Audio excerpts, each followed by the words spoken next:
فرمایا حسن بصری پڑھانے والا ہو، رابعہ بصری پڑھنے والی ہو، اور تعلیم قرآن پاک کی ہو، اسباق قرآن پاک کے ہوں، اس پاک کتاب کے ہوں، تب بھی ایک مرد عورت ایک دوسرے کے سامنے نہیں بیٹھ سکتے۔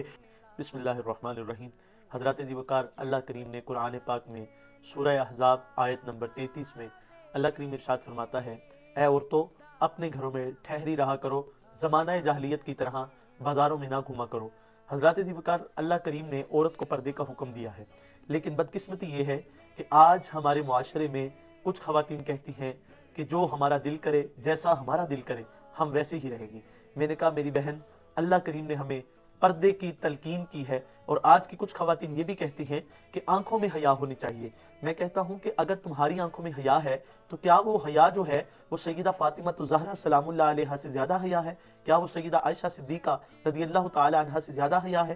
اگر ان پاک خواتین نے اللہ کے حکم کو، قرآن کا حکم مانتے ہوئے پردہ کیا ہے، تو ہم تو ان کی جوتی کی خاک بھی ہیں، ہم تو ان کی جوتی کی خاک کی طرح کے بھی نہیں ہیں۔ تو اگر ہم ان کی جوتی کی خاک کی طرح کے بھی نہیں ہیں تو پھر ہمیں بھی تو چاہیے نا پردہ کریں۔ تو آج کہتے ہیں جی میرا جسم میری مرضی، نعوذ باللہ من ذالک، کسی کی مرضی نہیں۔ میری بہنوں، ہم اللہ ہی کے حکم سے دنیا میں آئے ہیں اور اللہ ہی کے حکم سے اس دنیا سے جانا ہے، تو درمیانی زندگی کیوں اپنی مرضی سے بسر کرنا چاہ رہی ہیں؟ حضرت عبداللہ ابن مکتوم نبی اکرم صلی اللہ علیہ وآلہ وسلم کے بہت ہی پیارے صحابی تھے، اور یہ نابینا صحابی تھے۔ تو ایک دفعہ یہ حضور صلی اللہ علیہ وآلہ وسلم کی بارگاہ میں حاضر ہوئے تو حضور کے پاس سیدہ عائشہ صدیقہ رضی اللہ تعالی عنہا، میرے آقا کی وہ بیوی، وہ زوجہ جن کے بارے میں آقا نے فرمایا عائشہ تمہارے جیسی دوسری کوئی نہیں ہو سکتی، تو یہ وہ پارسا خاتون پاس تھیں۔ ساتھ میں حضرت حفصہ رضی اللہ تعالی عنہا، حضرت سودا رضی اللہ تعالی عنہا آپ تشریف فرما تھی۔ تو جب آپ تشریف فرما تھی تو حضرت عبداللہ ابن مکتوم آپ حاضر ہوئے، حاضر خدمت ہوئے، تو میرے آقا نے اپنی ازواج مطہرات سے ارشاد فرمایا کہ اپنے آپ کو پردہ کروا لو، اپنے آپ کو پردہ میں لپیٹ لو۔ تو ایک آپ کی ازواج مطہرات میں سے ایک آپ کی زوجہ بولی، پیارے آقا وہ تو نابینا صحابی ہیں، تو ہم پردہ کیوں کریں؟ تو میرے آقا نے فرمایا وہ نابینا ہے، تم تو نابینا نہیں ہو۔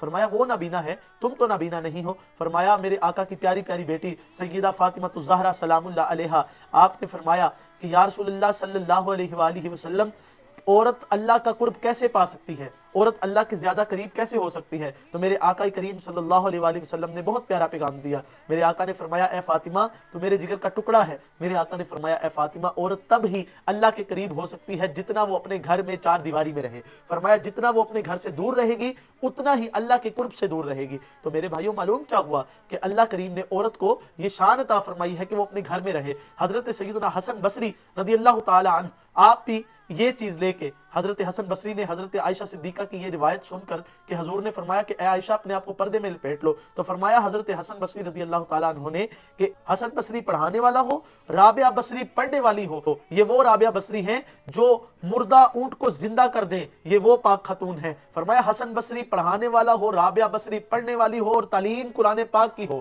اسباق قرآن پاک کے ہوں، اس پاک کتاب کے ہوں، تب بھی ایک مرد عورت ایک دوسرے کے سامنے نہیں بیٹھ سکتے۔ تو میرے آقا نے یہ اتنی پیاری ہمیں دین دیا ہے، اتنا خوبصورت دین دیا ہے۔ میرے بھائیوں، جو میرا لیکچر ہے، جو میرا موضوع ہے، میں اس موضوع کی طرف آتا ہوں۔ پچھلے دنوں ہمارے اسلامی جمہوریہ پاکستان کے اندر پاکستان کے ایک شہر میں ایک عورت نے اپنے جو زیب تن اس نے لباس کیا، اس لباس پہ عربی کے الفاظ کے مشابہ کچھ الفاظ لکھے تھے، جن کا حلوہ یا حلوہ جیسا بھی کوئی اس کا نام تھا تو وہ لکھا تھا، تو وہ عربی کے ساتھ مشابہت رکھتے تھے۔ تو لوگوں نے اس چیز پہ بڑا اعتراض اٹھایا کہ اس عورت نے اس طرح کا لباس کیوں پہنا۔